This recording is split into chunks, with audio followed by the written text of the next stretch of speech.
Kia ora, everyone. Thank you so much for tuning in today. This is our second webinar and also our last webinar of the year. And it is, as you would have seen on the ads, if you've signed up and you've come along today, it's our 12 digital to-dos of Christmas. And the idea today is to really give you a bit of a checklist that you can use as your starting point when you're thinking about how you're going to promote your business and stand out online this Christmas season. I'm, of course, Sam Rubin. I probably look a little bit different to that picture as it is November and we're doing Movember here at Storby. So yeah, slightly different face, but same person, and really excited to share with you today. So today we're just going to go through a bit of an overview of what we're going to be looking at, a bit of a recap, and then we're going to just dive in, go through our 12 to-do items, and then leave you with some really practical next steps on how you can then take advantage of this over the next sort of 5 weeks until Christmas. So kicking right into it. As we know, it has been a wild year for retailers this year. It's needless to say been difficult to weather the storm that has been COVID and this pandemic. And we've seen it across the board with a lot of the businesses who use the Storby platform and beyond, and the things that we've been seeing, even for ourselves, learning how to operate in this new environment, remote working, all these sort of things. Now, for those of you who joined our last webinar, you might be familiar with some of these statistics, but I thought it was worth putting them back up there again, just to frame why we're having this discussion today. So this is specifically New Zealand statistics, but the same story is echoed around the world, right? And so we're seeing a drop in retail sales volume. So the number of sales has dropped by around 15% in the year to June this year. And that constitutes about a 13% drop in retail sales values, the actual dollar amount being spent. But the flip side is that we're not seeing that evenly felt by all industries either. And that was really the focus of our last webinar.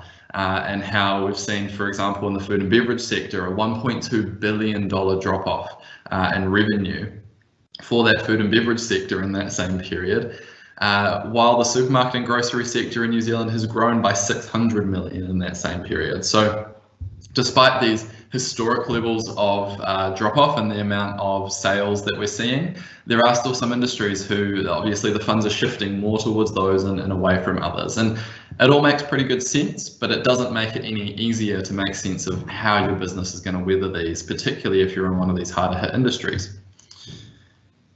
So the thing that we start to think about with this, right, is e-commerce. And we've all been through this in various different forms. Probably we're just one of many businesses who are running these webinars talking about getting online. But heading into Christmas, this really becomes quite a pertinent thing to think about. So this here from Deloitte's annual holiday retail forecast.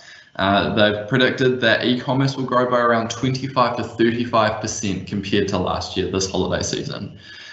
So the long story short, right, is that people are going to be shopping online for their gifts this year. People are going to be looking at those e-commerce channels. They're going to be looking for click and collect, so they don't have to go and shop in busy malls around lots of people.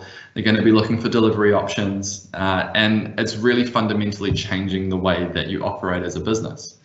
And so what we wanted to unpack today was some really practical tips of how you can make the most of this situation.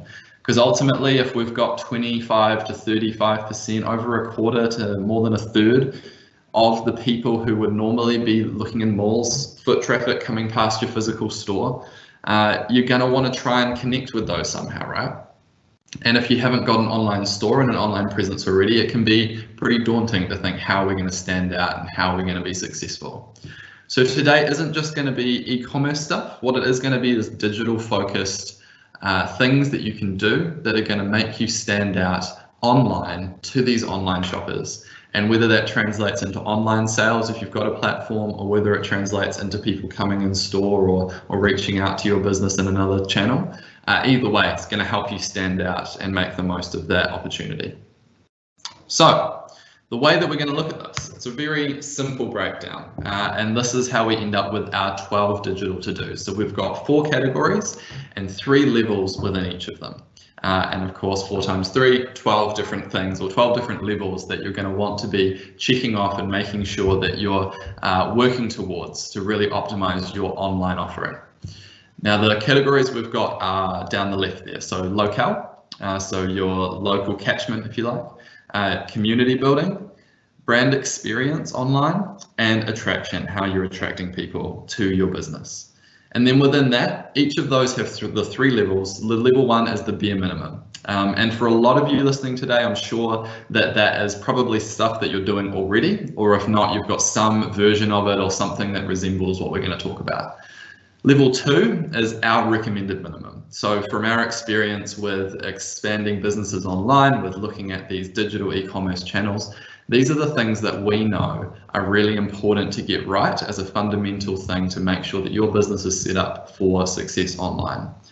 And then level 3 is really that next step, that growth, that making you really optimize to succeed in those channels. So what you'll end up with is a bit of a step-by-step guide, as I've said, that will take you in the right direction to standing out online this year. Now, just a bit of a disclaimer with this. What can often happen when we start talking about these strategies or online success and these sort of webinars in this format, what you see a lot is this massive promises, and it's a bit of a magic beans, Jack and the Beanstalk sort of analogy is the way I like to think of it. And I just wanted to make that point loud and clear at the start. Now, what we're not talking about here is do these 3 simple things that are going to take you 5 minutes and it's going to grow your business by 10 times its size.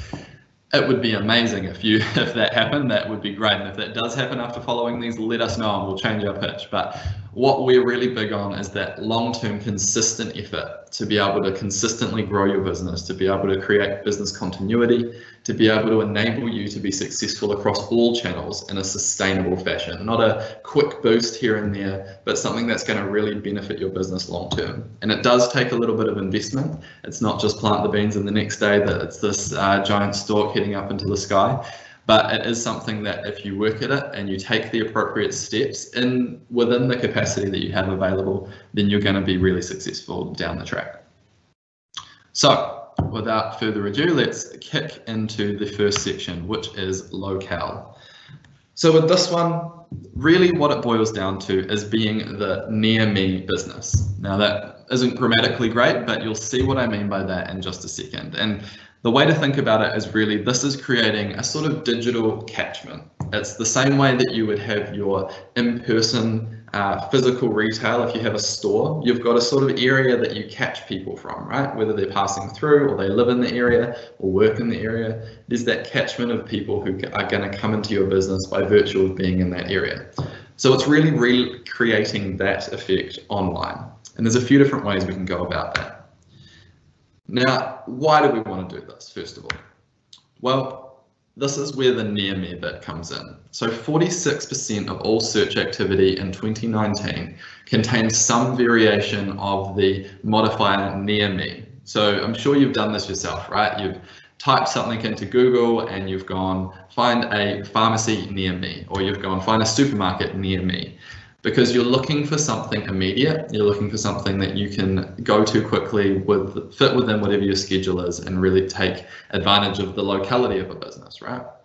And Google has identified this as almost its own subcategory because people are using, particularly on mobile devices, this in a huge number of their searches, almost half of them in 2019, and that number's only increasing. So really it comes down to these 3 things. It's about being visible. So making sure that when people are looking for you and they're in the area and they're looking for a quick shopping destination for a certain product or a certain service, that you're on that list. Again, for the same reasons, it's about convenience. It's about being that business who's at the top of the list and they go, yep, I want that thing, I want it now. And then you're the top of the list and away they go and they're going to pop in store or make an order or something like that. And then the final bit is intent. So when we're talking about digital channels, when we say intent, what we are really talking about is that real drive to actually purchase. If someone's searching for a pharmacy near me, it's probably because they've got something specific they're after in a very short-term fashion. So this isn't your long game of building up relationships. This is really those people who are ready to buy right now. And you want to make sure that you're capturing that audience. So now for our levels for these three. So at level 1, this is your basic, probably already exists for most businesses, is that you just exist online. So this is when you're typing into Google and you come up with these default directory listings, right? This is something that can happen sometimes without you even realizing it as a business. But there's these directory sites, things like the Yellow Pages online for the healthcare industry. There's HealthPoint, shows off different pharmacies and things like that. If you're in the food and bev sector, you probably have something like Zomato or Menulog or these other websites that amalgamate different businesses of these types. And almost every industry has something to this effect, right? And these are things that quite often people will post up reviews and pictures and things like that, but you don't necessarily have to claim them for you to exist on these sites. So at a very basic level, you want to be checking that you at least exist on these online directories, because they're really the first point of call that people are going to be looking to when it comes to finding you in these near me sort of searches. So that's the first thing. There's really not a lot of action there, but just making sure that you do exist online. People can find some record of your business. Then we move to level 2. Now remembering this is our recommended minimum. This is what you should be aiming for at a bare minimum to make sure that if people are searching for you online, they're going to find you. So that really constitutes being represented online. And what we mean by that is that you are taking ownership of the way that you're presented on these sites. It's still not necessarily your own presence on the web, but you're definitely shaping the way that you look. And you do that first and foremost by claiming and updating those directory listings. So most of these sites will allow you to set up a profile, they'll allow you to verify that you're the owner of that business that has that listing, and then you can update your description. You can make sure your hours and different things are on there. So that's what you just want to do in the first instance, is own those listings. Make sure that you've got the ability to control them and control the message that you're sending out about your business. And then the second thing is a Google My Business listing. Now we've talked about this in other webinars and we've discussed this quite a bit. It's a hugely valuable tool for businesses, particularly if you're operating a sort of omni-channel or multi-channel strategy where you've got an online presence as well as a physical retail presence. But especially if you've got no online presence at all, just that bare minimum of being on Google My Business can make a massive difference. And ideally, you'd have just at least your core info on there, right? So you'd have your phone number, your address, maybe your opening hours, that your business name is correct and spelled correctly. All of these things that just sort of show that your business is real, that it's verified, and then Google is going to do a much better job of serving you up to people who are looking for those businesses. And we'll look at an example of how that works in just a second. So ultimately, that's your bare minimum. You just want to be in control of that message at least a basic level to make sure that the information on there is correct. But then you can take it to level 3, and that's taking it another step. So with this one, the point of this is that along with all those other things we've discussed, that you're actually the ones who are showing up in these local near me searches. And really what this comes down to is having that optimized Google My Business listing. So that means all of your details are on there, they're up to date, and they're relevant things. So it's your address, phone number, opening hours, link to your website if you've got one, link to your social media accounts. Any pictures of your business is also a really, really useful thing to get up there. So that can be photos of the outside to help people find it, can be photos of your staff interacting with customers, photos of your products. Anything that just really adds that extra value so people can really quickly see that you're exactly the type of business they're looking for in a split second. And pictures do a really good job of doing that. And the other thing is reviews. So encouraging people to leave reviews on your Google My Business. And then you're actually able to respond to those as well. You can respond and deal with any negative feedback and say, yep, hey, we appreciate that, and we're going to take that on board. And then also thanking people who give positive reviews. It just really shows to people looking through that you care about what your customers think and that you're a really responsible and responsive business. And that's going to make a massive difference when people are evaluating in a very quick fashion whether they want to come and shop with you. That's going to make all the difference in the world, that they can see and assume that you're trustworthy off the basis of that.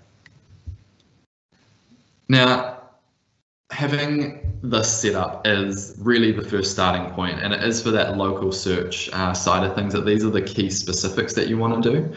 But there really is no better thing that you can do than having a website with matching information that lines up with that Google My Business listing. And when we're talking about SEO, if you're not familiar, that's search engine optimization. Of course, these local searches are still Google searches. So the same process we go through to get a website to show up higher in the results is the same thing that you're going to want to be doing for making these near me listings go up higher.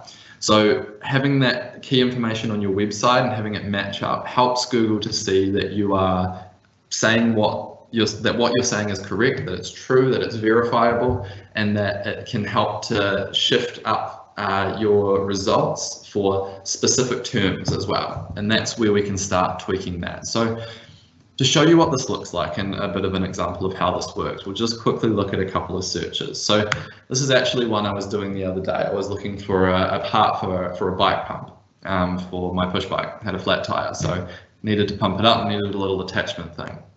So all I did was into Google, and this was on my computer, not on my phone, but typed into Google bike store near me, which you can see at the top in that search bar there.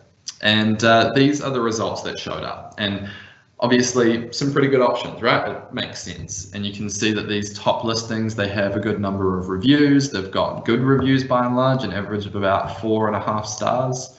It's got their opening hours, their address, which makes a big difference because obviously I've asked for near me, right? So it's looking for businesses in Wellington Central, which is where our Stawby office is located. Now, what's interesting though, is that there's actually a bike shop on this list that is in the same building as our Stawby office, but it actually is the bottom of the list that you can see on the left-hand side there. So this is the point I was getting at before around your SEO optimization of your website. So that My Ride Wellington bike shop is absolutely, it's just a couple of minute walk away. It's very close and convenient. And you know, it makes sense that it would show one that's nice and close, but the one in the building is the one at the bottom called Wheelworks.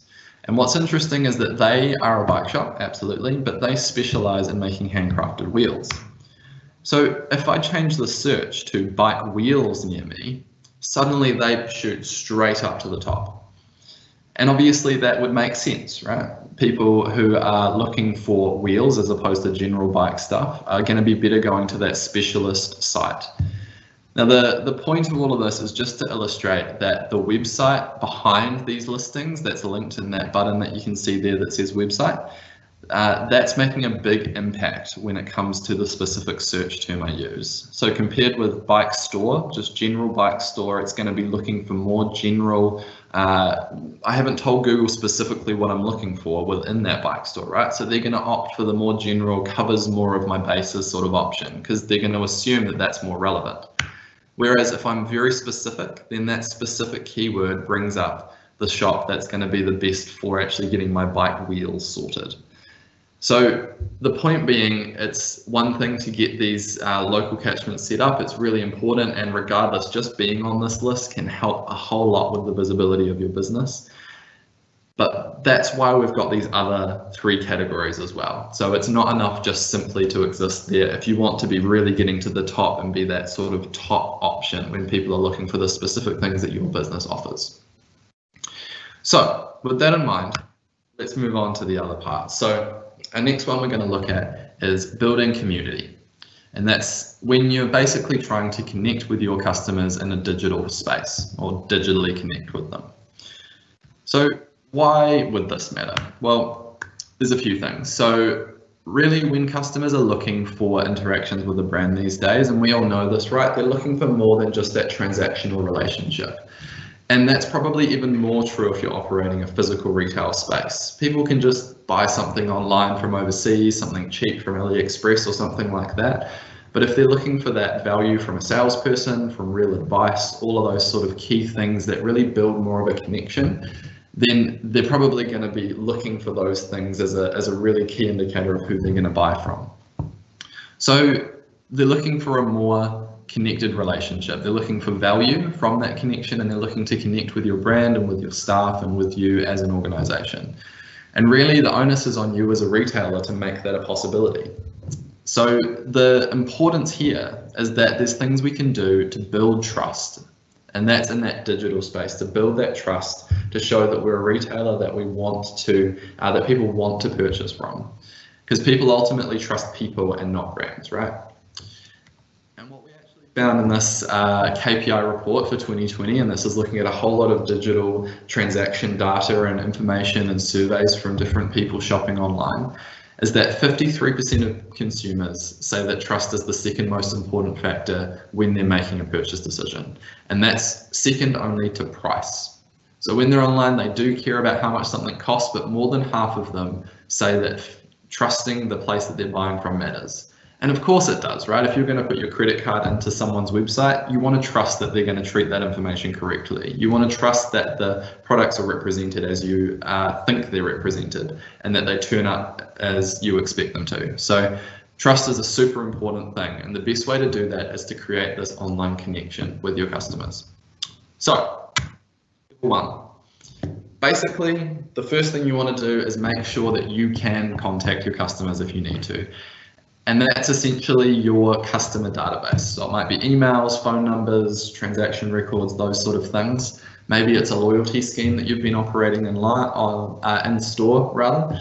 And that's the real bare minimum, right? That's where you've just got some idea of who your customers are. And you could contact them if you needed to. For example, for legal reasons, if there was a recall on a product, being able to contact those customers to let them know that. So this isn't really on its way to building a connection, but it is the very fundamental, central thing that you need to have there in order to be able to do this at all.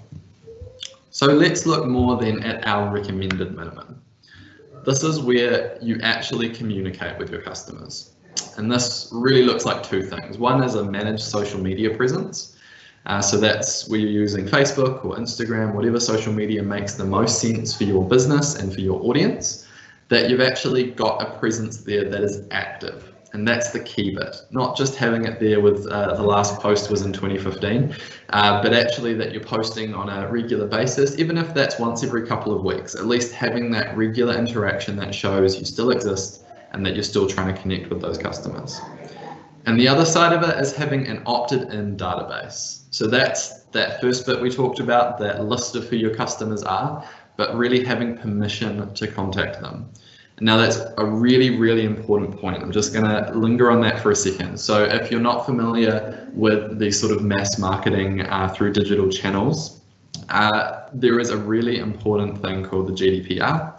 It's probably less relevant this side of the world, Australia and New Zealand. It's not specifically applicable to our customers here, but it is a European standard that's becoming pretty much the norm for how businesses operate in terms of their communication obligations. And so it's important that you have got an explicit permission from your customers to contact them. Now that can be really simple, right? A way to start doing that is maybe just to, when you get in-store purchases, to just ask people if they want to be added to your mailing list. Really simple. It can be something that you can do at checkout, and you're able to then just note them down against that record of their transaction. If you've got their email there, you're able to then start building up this database, and you can then market to them or send them promotions or connect with them that way. Online, it's obviously even easier. It's just as simple as having a checkbox when they put in their email address. So the point there, just to hammer home, make sure you have permission. Once you've got permission, that's when you can start doing some really cool things to start communicating with your customers.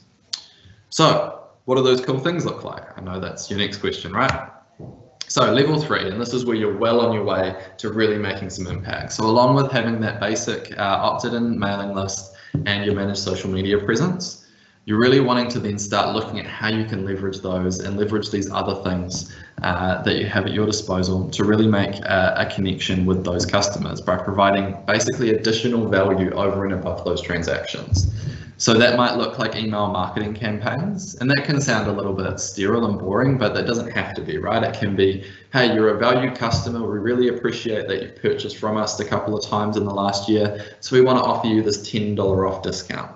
That's a really positive message and a positive way to build trust and to show your appreciation for that connection with the customer, right? But that's only possible if you've got that opted-in database, just to hammer that point home again. If you've got an e-commerce channel, this is really valuable as well, being able to connect up that communication channel, those Facebook posts and those emails, with actual promotions on your website, and you're able to offer discounts that are online only and things like that. One that a lot of service-related businesses tend to use is this SMS reminders or updates. For example, I know florists use this quite a bit in terms of getting an update via text when your order's on the way, which can just make sure that you know that you're going to have someone there when you're sending flowers to someone or something like that. It can be a really useful service. So having those cell phone numbers can be a really valuable tool as well. And then there's this idea of social proof. So this is where the social media thing really comes into its own in regards to building trust. So if you're not familiar, social proof is essentially where people see online, through online channels, that there are other people who they trust, who are their friends, family, colleagues, whatever. They see that they trust your brand. And so some of that trust starts to rub up on them.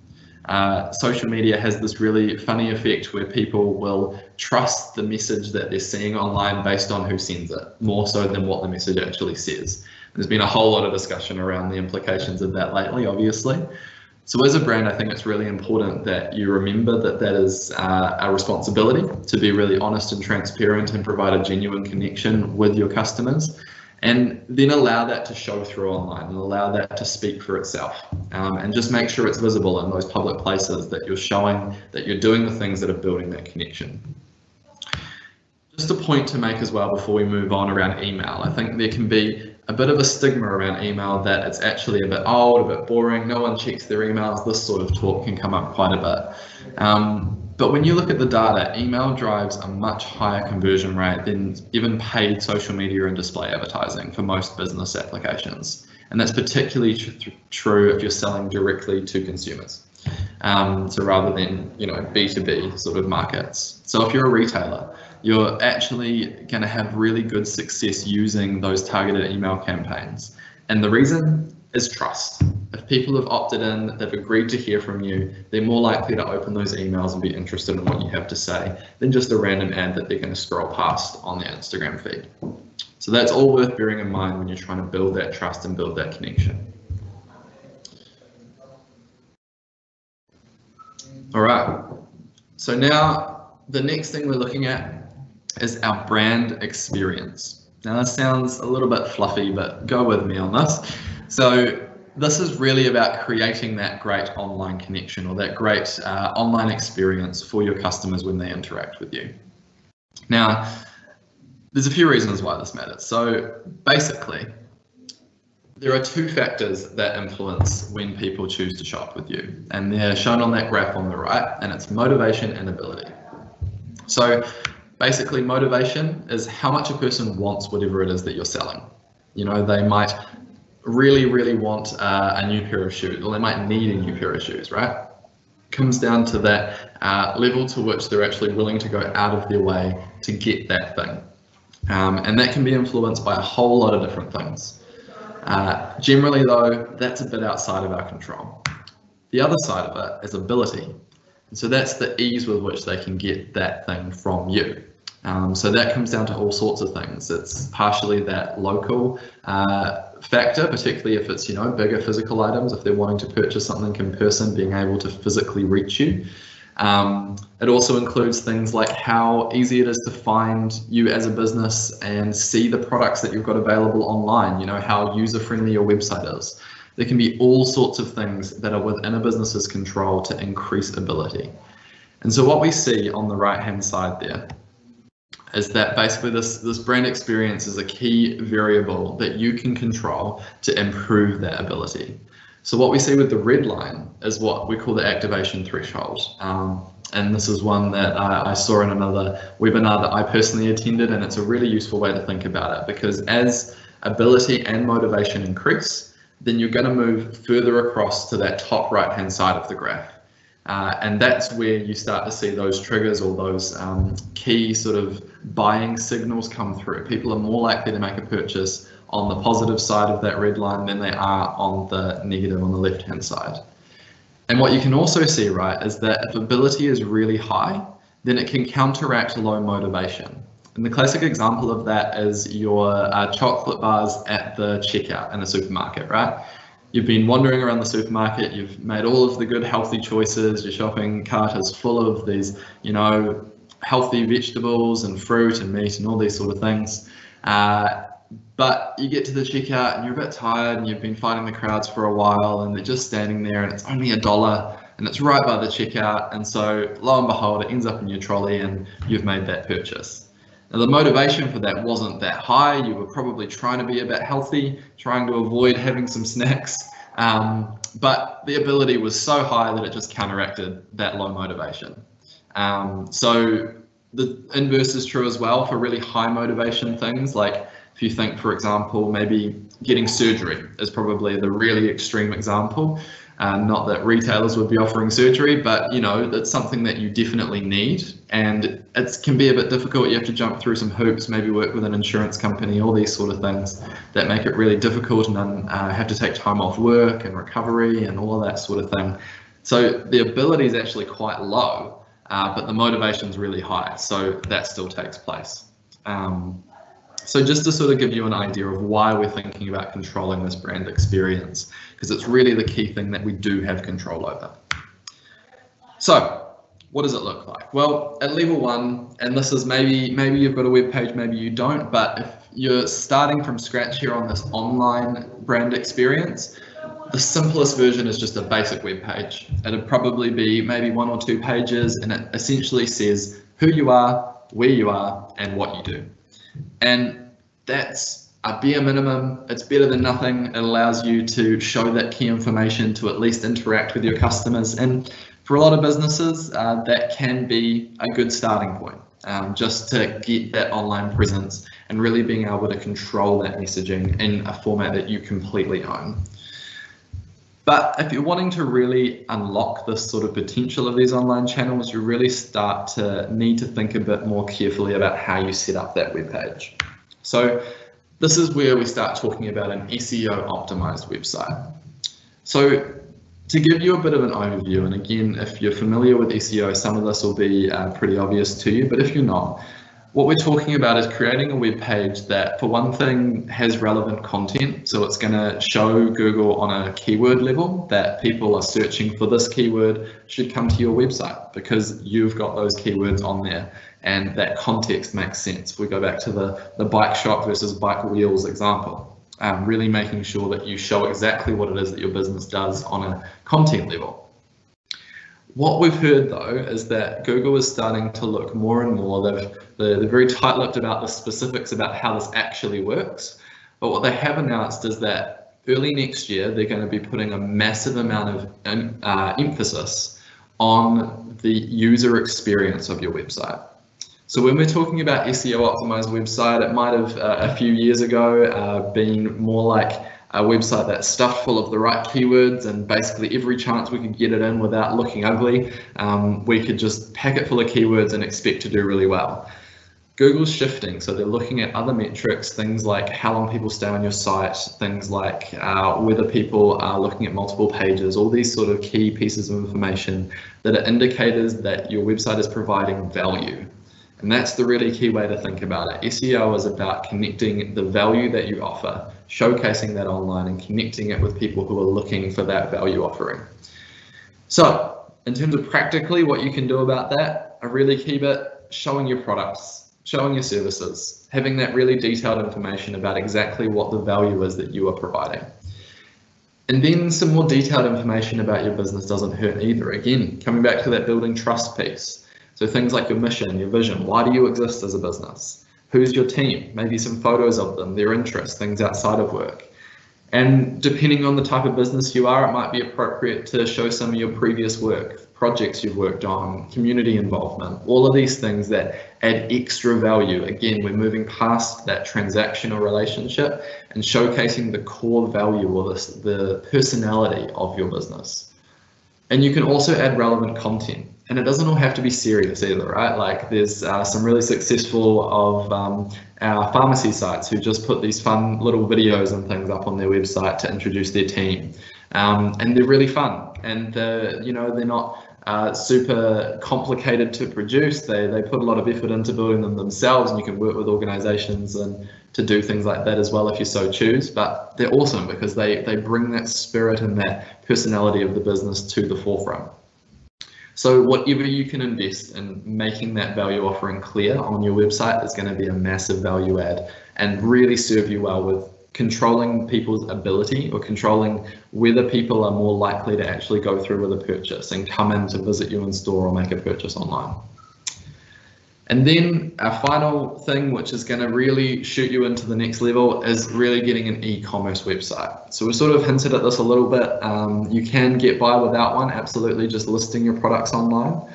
But really, there's a really key point that underlines this, and it's just there on the right, is that if you're set up to sell online, it really gives you this opportunity to create a seamless experience across all of your channels, right? So if your customer is able to find you online and they see that you're trustworthy, you've got reviews, they think you're a great business, and then they go and find the product that they're looking for online on your website because it's listed there, but they can't purchase it. If they were intending to purchase online and that was a really big motivation for them, you've potentially missed out on that sale. So having the option there is really useful. You may not double your sales because you've got 2 chances to purchase. You may just find that you're getting those little extras here and there, or you're getting people feel more confident that a product is available because they can see if they can purchase it online, then they can come in store. So overall, it's really about tapping into the idea that customers are looking for that value experience and really providing all of the things that they expect to make that possible. So what do they expect? Well, we've got a whole lot of things down the left-hand side there. So being able to purchase products directly on your site, being able to book in services, having live chat is a great one as well, or just some sort of contact facility so that they can reach out to you, ask questions, that sort of thing. Offering those core options of click and collect or delivery. You know, people do like the idea of making the purchase online. I've got it, I've secured it, and I'll just swing by and pick it up on my way home from work or whatever it is. And then you can also start thinking further about these integrated multi-channel campaigns. So that's things like having an in-store offer that encourages people to go to your website, maybe a physical voucher that you put into people's shopping bags that gives them 10% off on the website. It could be if you've got a catalog for your business that showcases all of your product deals, particularly in the Christmas season, right? Being able to showcase that catalog deals and that catalog page on your website really creates another opportunity for people to engage positively with your brand. And also things like special products, you know, maybe online only products that are only available on special order. You can have them showcased online, really create an immersive ability for people to see that product, interact with it without having to carry that product in store, things like that. So it really just opens up your options and gives you the best opportunity to sell to your customers in a positive and interactive experience. All right, we're almost there with all of these. So we're on to our 4th category. Let's grab some water. Right, so attraction. So this is the final piece of the puzzle, right? If you've got all of these other things in there and working well, and you've got all of the foundation there, you're going to start to be thinking about how you can seek out some new customers and then get them hooked in and get them to be really engaged with your brand. So why do we do this? Well, it's pretty simple, right? It's about growth. It's about expanding your reach and reaching more customers and then getting them to purchase from you is the really simple and crude way of putting it. And you're going to achieve that by reaching them and then funneling them into all these really great other things that you're doing behind the scenes to build your local catchment, your connection, and your brand experience. So level 1, and I'm sure pretty much everyone on this webinar and everyone watching this is going to have some idea of the ways that they use these traditional channels, but this is your basic, right? Now, to make a really clear distinction here, we're not saying that traditional channels are not valuable. We're not saying that they are basic or that they don't have a really good impact. They absolutely do. The difference is we're talking about digital here, and we're talking about expanding your digital attraction efforts. So that's the reason that level 1 is your traditional channels. They don't traditionally carry so well into your online. So they can, absolutely, you can have flyers or cards or things or radio ads, and even the word of mouth thing can absolutely exist online through social media and so forth. but they don't directly translate. It's not as simple as clicking a link and then going through your web page. So you've got to work a bit harder to make them work together.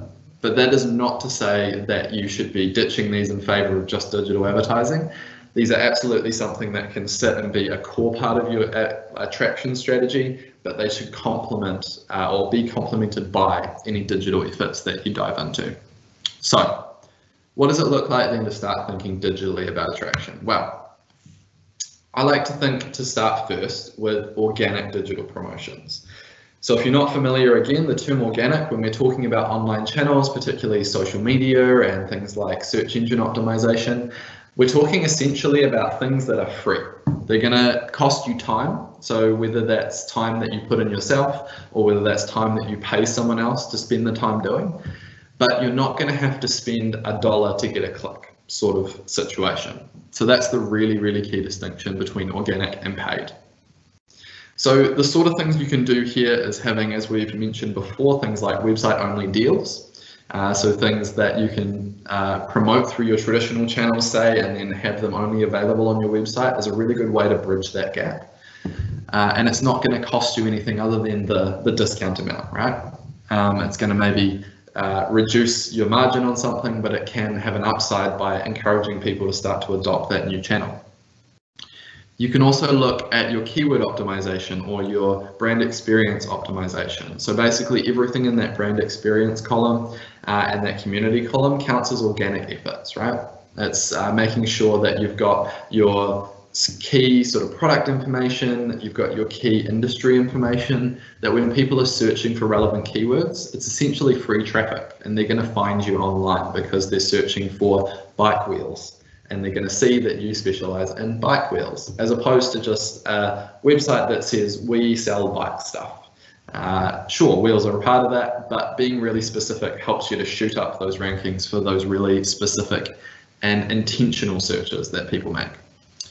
And then organic social media promotions are great as well. This is especially useful if you've built up that really good community connection.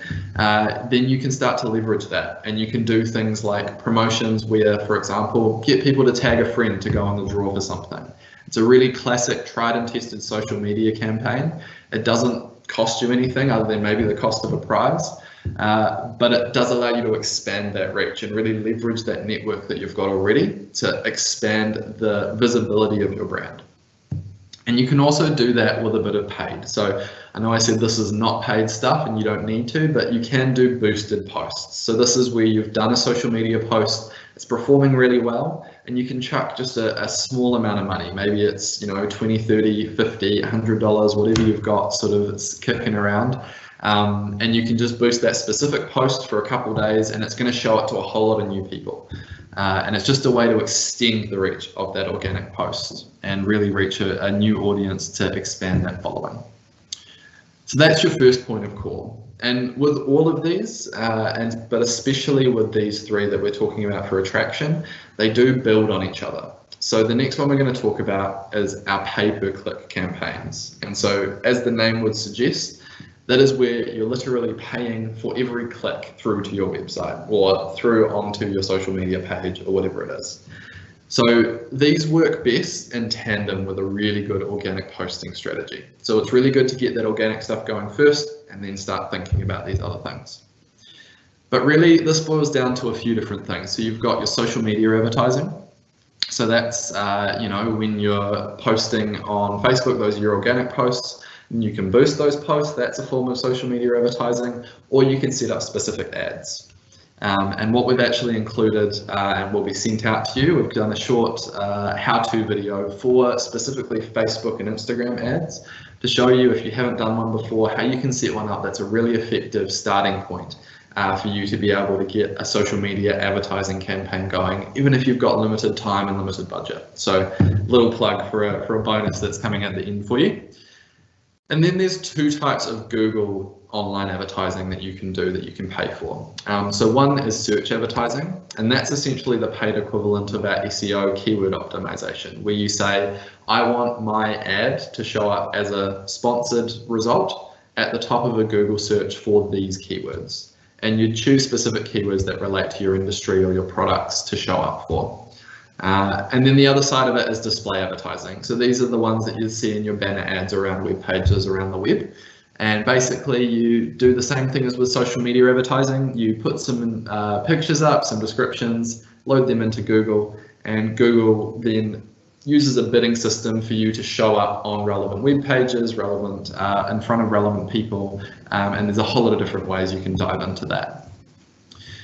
Something to think about as well, there's a few different strategies you can use, and this is where these start to compound on each other, these different categories, right? So if you've got a really good website and you've got really good organic posting that's driving people to your website, you can then target these advertisements to people who have visited your website, and a strategy which is generally called remarketing. And so if you're not familiar with that, that's a really great way for you to leverage your organic traffic, leverage that brand experience, and then just serve up little reminders as people are going around the rest of the web and as they're continuing with other searches and other sort of business they might be doing, to just remind them that you exist and maybe encourage them to come back and visit your website again. And the final thing that's worth mentioning is micro-influencers. So you're probably familiar with the term social media influencers or just influencers in general. So this idea of micro-influencers are these people who have a significant, but not like in the hundreds of millions or billions of followers sort of thing. But it is the people who have maybe thousands to tens of thousands of followers and that sort of level where they've got a significant audience of a very specific focus that matches your brand. And as I mentioned, this is basically a paid way of leveraging that trusting the person rather than the product sort of situation. So people tend to trust these influencers, they trust their opinions and their recommendations, and they've built up an audience on that basis. So you can leverage that and start to get a really good reach into an audience who'll be interested in the things you have to offer. And generally that can be even just by providing product. Sometimes you can arrange that with influencers, or it might be for a paid fee. And there's no rule of thumb there. It's just a matter of reaching out to them and seeing what their going rates are if they're interested in becoming a sponsor. Yeah, so this is the point I made before, just to reiterate it. So your organic efforts are really important. They can make a massive, massive difference to your digital success. But eventually you're probably, if you're wanting to keep growing, wanting to keep finding new audiences, you're probably going to have to throw some money at it. And there's no sort of two ways around that. You can definitely make good use and sensible use of your budget, but you're going to reach a limit with organic at a certain point, and you're probably going to have to start thinking about what you can afford to put into it from a financial side of things. And doing all of those things is really going to set you on the right direction to achieving that. So there you have it. That is our 12 digital to-dos, as you can see here in the grid of 12.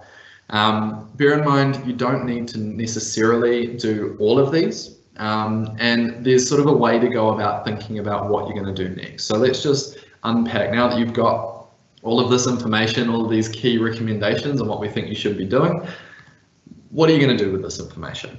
So the advice is pretty simple, right? First of all, we want you to assess where you're at right now, and you need to be really honest. This isn't where you'd like to be. This is what are you doing right now? And what we're also going to send to you after this webinar is just a really nice template you can go through and check off the key things that you are doing and assess what your next steps are going to be. It's going to guide you through that process. So that's the next bit, right? Once you've got an idea of where you are right now, then you identify which areas you want to grow next. And this is going to depend on your goals as a business. It's going to depend on how much you want to grow, the speed at which you want to grow, and it's also going to depend on your resources. Obviously, there's different ways that you can tap into services that can make these things easier. If you're shorter on time, you might have to invest a bit more money. If you've got a bit more time on your hands and you're a bit cash poor, maybe you can invest that time to do some of the stuff yourself and learn and grow those skills.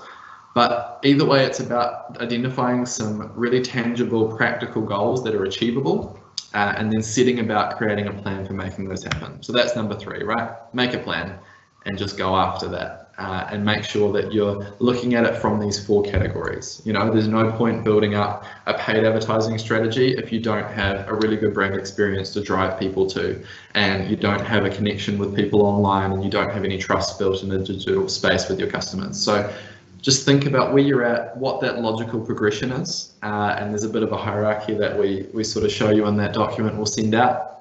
and then make a plan for how you're going to make that happen, and set yourself some goals, because that's going to help keep you accountable and keep you on track. And so for bonus points, as I mentioned, we're going to send you out that template for assessing where you are right now and sort of making that plan or your to-do list for the next few weeks. And what we're also going to send out as a video, it's just pretty basic. It's just similar to this, me talking to the camera, and just explaining and taking you through step by step how to set up an actual campaign in Facebook. And this is a really great technique that I love for just general product promotions to encourage people to come and shop on your website.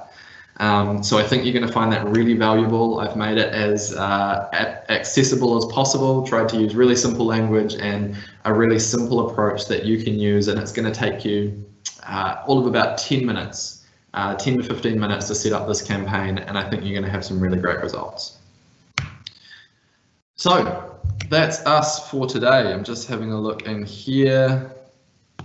Yeah, that is awesome. So no questions, so that is fine. I mean, I'm always glad when there's no questions because it means that I must have explained everything perfectly. So thank you everyone for tuning in. It was really awesome to share this with you. As always, feel free to reach out. We obviously are here to support you. Our success team is there if you're an existing Storby customer with anything relating to your Storby site. And if you're interested in hearing more about this e-commerce thing, if you need support on any of those things we've talked about, get in touch, flick us an email, and we'd be more than happy to talk with you about how we can support you moving forward. And I really just hope that you've got something valuable out of today, and that you'll be able to set up some really useful campaigns for your Christmas period. So thanks everyone, and we'll probably see you next year.